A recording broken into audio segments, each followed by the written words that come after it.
Kate Northrup, and I'm the author of Money, a Love Story. And as part of the launch of this book, what I've decided to do is interview some of the people that I love and respect about their own money love stories. Money is such a taboo topic, and what I want to do is start this conversation of people talking openly and consciously about money in a public forum, like on YouTube, so that we can inspire more people to know that it's possible to have that loving relationship with their money. So I've invited my friend Laura Garnett, and she's a talent strategist. Yes?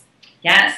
It's such an exciting title. And I've personally worked with Laura. She's also a good friend of mine, and she's just really brilliant. And she's actually one of the smartest people I know when it comes to money. So I really wanted to include her in this series because, you really seem to have it together with your money, Laura, and you make smart decisions. So I love that about you. So I'd love to start out by asking you, what did you learn about money growing up, and what did you witness, and what did you kind of experience there? Well, it's interesting because I grew up on a dairy farm in Virginia, and so we didn't have a lot of money. So my kind of introduction to money in my family was always hearing it discussed in the frame of we don't have any. So, I think that, in thinking through talking with you today, it's so much of what your perception of money is coming from when you were young. And for me, that was, we don't have money, and specifically when we went to restaurants, drink water. So things like that. Like we were kind of specifically verbally denied things because there's just not money. Wow. Yeah. And then how did that affect you as you grew up and went off to travel the world, as I know you did, and work in corporate America? How did that affect you emotionally and in your behavior and reality? Yeah, well, it was, I was really money driven early on. So I think growing up on the farm and hearing that we didn't have any, in the back of my head, I always said, I want to make enough money so I never have to talk about it. Yeah. And I don't want it to be an issue. I don't want it to cause an argument. I don't want it to be something that prevents me from doing something that I want to do. Yeah. And so I would say from my, graduating college and throughout my 20s, I was really money driven, meaning that when I thought about what I wanted to achieve, I was thinking dollar signs. I was thinking of material possessions that I could get with money. And I wanted to be rich. And I remember thinking at that time, I want to be able to do whatever I want and not think about money. And then since I've known you, you've been very personal growth focused and very service oriented. So and not that those things are mutually exclusive from making good money, by the way. But I'd love to know, so I kind of know how you used to be with money, but how are you with money now, and what was that transition?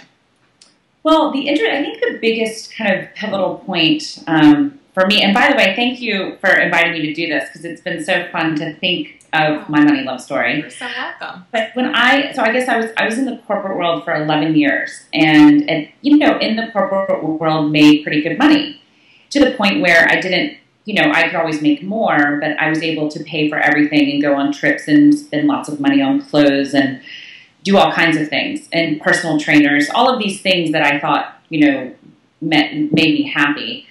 And it was really when I left the corporate world and started building my dream job that all of that changed, because I went from this, big salary to making zero.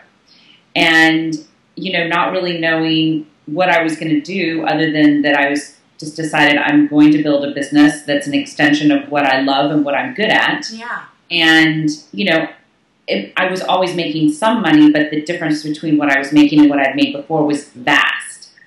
And I was never happier.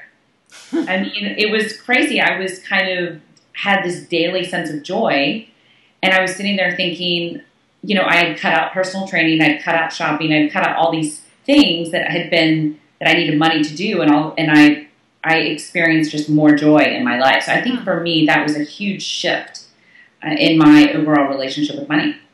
And do you think that it was the actual having less money that made you feel more joy, or do you think it was getting in touch with what was really important to you? I think it was a combination of both, because I think I was getting, doing work that was aligned with my purpose and talent, and kind of, it's evolved over time. But the more I experienced that, the sense of joy that I got from that superseded any sort of joy that I got from buying material items. I think that in conjunction with actually cutting out, almost overnight, things that I didn't think I could live without. I mean, I used to, kind of be addicted to having personal trainers. And at one point my therapist said, do not cut out the personal training. And, through this process, I ended the personal training, and I challenged myself to create workouts that were exciting and fun, and I had more fun. Yeah. So I started realizing that, sometimes spending money on things that I thought I needed was a crutch to really me creating that joy in a different way in my life. That's really amazing. That's really, really cool. And I'd love to know, what have you learned about yourself through your relationship with money? Well, it's interesting because another pivotal point kind of, and I think prior to building my dream job, is when I went through divorce. Mm-hmm.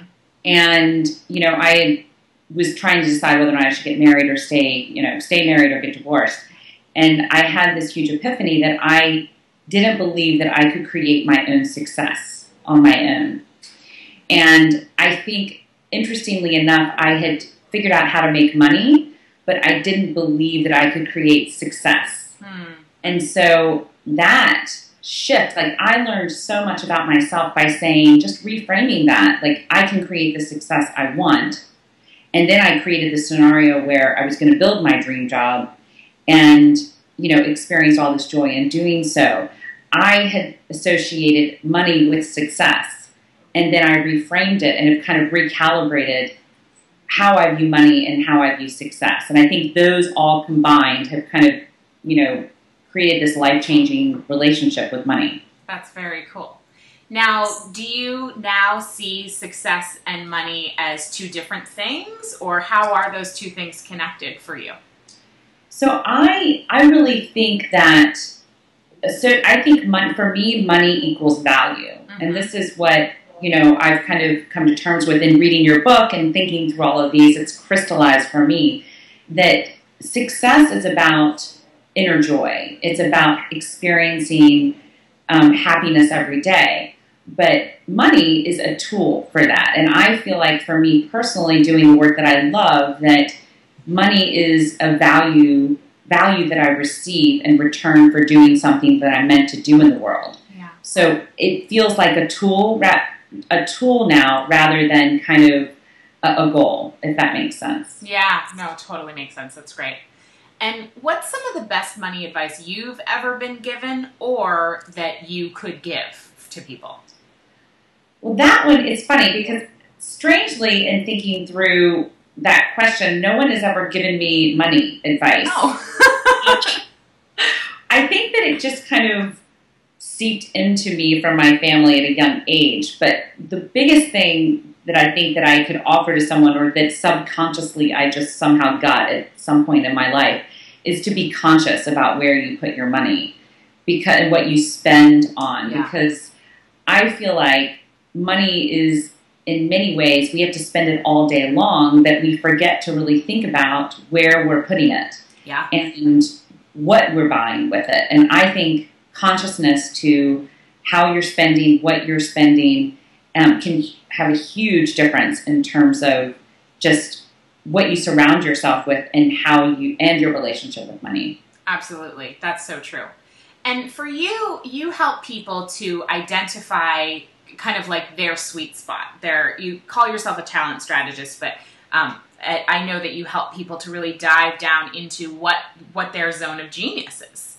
Yeah. And where they can shine. So what does that have to do with the ability to make money? Is it necessary to be working in your zone of genius in order to make money, or what's the intersection there? Well, I think the big connection with, your zone of genius or doing something that leverages your talent and passion and money is getting kind of embracing your value. Cool. So, when you're identifying that in yourself, I can tell someone what their zone of genius is, and nothing may ever happen unless they really value it. And I think the second step to really kind of saying, I value and know that what I'm best at can contribute to the world, the second aspect of that is I deserve to get paid a certain amount of money for that. Yeah. And being able to really stand up for that value when it comes to real dollar signs and real numbers. Yeah. And so I think it's kind of a huge part of the process of doing the work that you're meant to do in the world. Because if you never value it or associate a certain amount of money with it, you're not going to be able to prosper and to grow your business. I love that. So value yourself and value your own unique gifts and talents. Yes. It's really beautiful. Thank you. Thank you so much for sharing your money love story and some of your nuggets and your tips. And I think that piece about value is really important. And obviously it's in my book, but I think it's something that people don't talk about all that often. So if you've enjoyed this conversation and you don't know about Laura, please visit lauragarnett.com to find out more about what she does with talent as a talent strategist and uncovering people's zone of genius. And if you want to know more about the book Money, A Love Story, go to moneyalovestory.com. And when you purchase the book, you're going to get access to a 2-hour live online event I'm doing called A Course in Having Enough.